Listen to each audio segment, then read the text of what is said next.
Imagine this. You've just laid out a vision, years of sweat, sleepless nights, blood, and tears poured into a dream. You pitch it to the people who hold the keys to making that dream real, angel investors. But then, something unexpected happens. Instead of nodding, they push back. They question, they challenge. They don't just say yes and hand over the money. What do you do when the very ones supposed to believe in you become the first to test your resolve? How do angel investors really react when founders push back? Let's dive deep into this because it's not just about money or deal terms. It's about power, trust, fear, and above all, freedom. Here's the raw truth. Angel investors are caught in a brutal tension. On one hand, they crave the next big leap, the radical breakthrough that will change the game and fuel their legacy. On the other, they wrestle with the fear of the unknown, the risk that this founder might not play the game by the old rules, might disrupt the neat order they prefer. When founders push back, angel investors feel that tension like a shockwave through their bones. It's uncomfortable, unsettling, threatening. But let's be honest, founders pushing back is exactly what should happen if real progress is on the line. The world doesn't need more yes men or obedient players. It craves those who dare to challenge, who refuse to be molded by legacy systems. When founders push against investors, they ignite a fight that's not personal. It's primal. It's a clash between a hunger for freedom versus a hunger for control. The question is, how do angel investors choose to respond? Some freeze. They retreat behind spreadsheets, jargon, a thick wall of due diligence that masks their fear. They tighten their grip on the deal, demanding everything conform to their comfort zone. This is the investor who sees pushback as defiance, as a threat. They see only risk, not opportunity. They want a founder who agrees, who says yes, and keeps the chaos at bay. But then, there are the investors who rise, the ones who get it. They feel the fire behind the founder's stance, recognize the spark of rebellion as the lifeblood of innovation. These investors lean in to the pushback. They don't just tolerate challenge, they crave it. They understand that when a founder pushes back, that's a sign of hunger for sovereignty, an unwillingness to be tamed or diminished. These investors listen for the message beneath the defiance. They don't squash the tension, they harness it. This is where the magic happens. It's here in the fiery moments of disagreement that true breakthroughs are forged. When a founder throws a question back at the investor, when they probe the assumptions, challenge the terms, demand respect, not just money, that's when the game changes. Because these moments force both sides to go beyond convenience, beyond the surface, into the real. The painful, raw, real. Angel investors who become indispensable, who build not just portfolios, but legacies.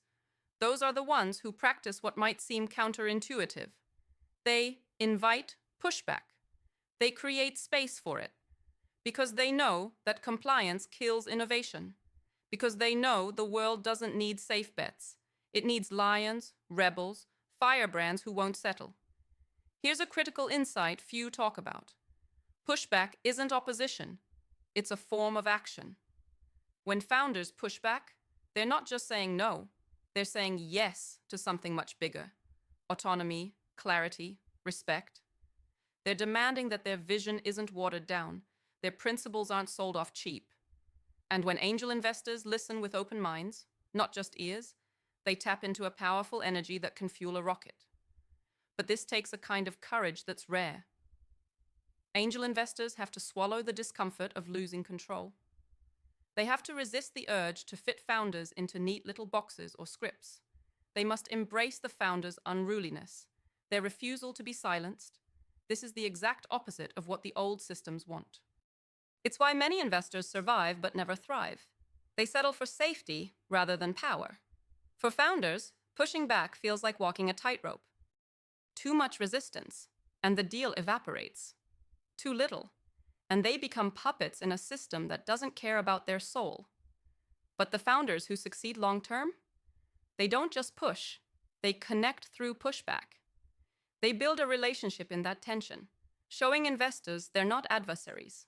They're partners who will fight hard for the vision, for respect, for impact.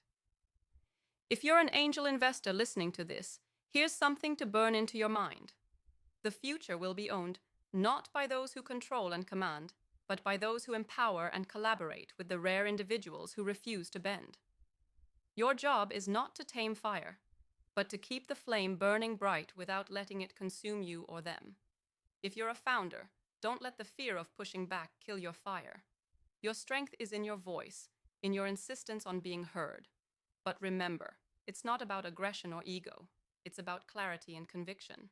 When you push, do it with a purpose that transcends mere negotiation. Make it clear that you're building something bigger than a company. You're creating a future that demands freedom at its core. Both sides must remember this simple truth. The best deals, the best partnerships, grow from the soil of mutual respect, born in those messy, intense moments where nobody backs down, but both listen. This is not comfort. It's alchemy.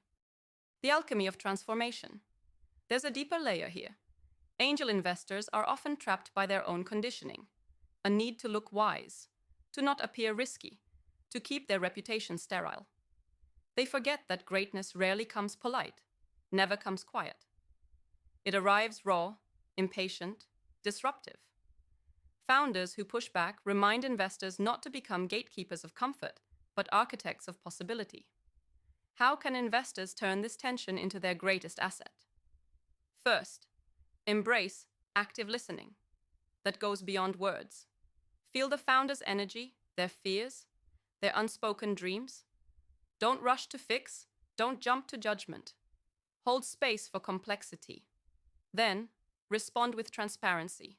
Share your concerns honestly. Admit what scares you about the founder's pushback. Vulnerability disarms defensiveness and builds real trust. Second, redefine what risk means for you. It's not just losing money on a failed startup. It's losing impact by silencing the very founders who could change everything. When a founder pushes back, see it not as a red flag, but a yellow light. A warning that this is not a safe lane, but a fast lane for those brave enough to steer it. Third, cultivate patience as your secret weapon. The real rewards don't come from the instant yes, but from enduring conversations, from the long game of building a foundation strong enough for rebellion and risk. Patience lets you separate noise from signal, rashness from rightful challenge. For founders, here's a hidden truth. Pushing back wisely can unlock doors, but pushing blindly, without understanding the investor's fears, only sparks conflict. You need strategy. Know what you will and won't compromise on. Show that your pushback is rooted in protecting the core of what makes your vision vital.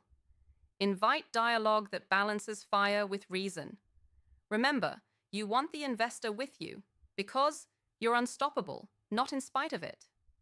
In this dance between founders and angels, each moment the founder pushes back is a chance for transformation. For the investor, it's a mirror reflecting their readiness to be a true partner, or simply a risk-averse bystander holding tight to a shrinking past. For the founder, it's a test of their resilience, clarity, and ability to build alliances instead of walls. Think about the future you want to build. A future where no one is forced to shrink, mute, or buckle under the weight of tradition. A future where money fuels rebellion instead of conformity. Angel investors are the gatekeepers and enablers of this future. They hold the power to either build cages or forge wings. So the question is not just how angel investors react when founders push back.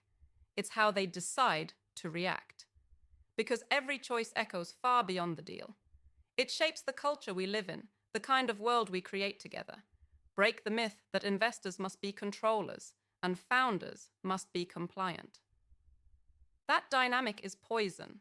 Instead, build a rhythm of mutual challenge and support, where pushback is an expression of respect and desire for excellence, not hostility. For those bold enough to break free from the system's chains, here's the unshakable truth. Pushback is your power. The fire you ignite when you say no, when you question, when you demand better, That's the spark that leads to real freedom, real innovation, real change. Remember, progress never comes from the center. It comes from the edges, from those who refuse comfort, who reject the easy path, who become more than a role, more than a title. This is a call to both investors and founders to rise, to not just endure tension, but to transform it, to make every pushback a step forward, not a wall. One thing is certain: the world will reward those who dare to burn rather than bend. Angel investors who embrace this reality, who welcome founders' pushback as the crucible of greatness, will be the true architects of the future. Founders who master the art of pushing back with purpose and respect will lead that future. If you want to see a new kind of world, where freedom is real and power is shared, you know what to do. Push back, listen hard, lean in, build something no one has dared to build. Because in that fire, greatness is born. The time for gentle deals and silent agreements is over. What's left is raw, relentless, and real. Angel investors, founders, the revolution between you begins with that first pushback. It's the moment everything changes. Don't just survive it. Own it. Make it your weapon to forge a future free from cages, free to become more than anyone ever expected. This is the fight worth fighting, the fire worth feeding. And it starts now.